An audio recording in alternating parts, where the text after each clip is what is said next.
হ্যাঁ ক সাইরে যাইবা যদি কেন আমার জীবন আইছিলাম? তোর সহবাস করবার নিকে কেন তো ভালোবাসা দিয়েছিলাম আমারে? তোর খাই দেবার নিকে কিছুদিন মায়া পাড়ায় কেন সাইরে গেলাম? মায়া বাড়াইছি, ওটা কর্তব্য ছিল আমার।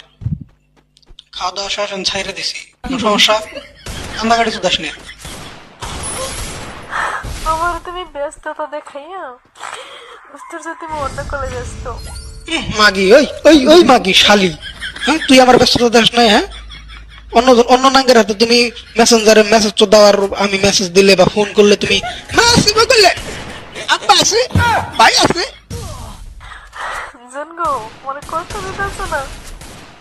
কষ্ট দিই না, জাস্ট খাওয়া দাওয়া শেষ তাই। আমি তোর কষ্ট গুলো দিলাম, মজা তুইও পাইছিস আমিও পাইছি, শেষ বাজার। কান্দাকাটি করিস না ভাই। এই কষ্টের ফল তুমি একদিন পাইবা, একদিন ঠিকই পাইবা। আমি তোমার অধিশাপ করবো না, অধিশাপ হইব তোমার জীবনে। আমার চোখের পানি। তোর অভিশাপ আমার নাকবো না, তোমার অভিশাপ আমার নাকবো। তুমি যখন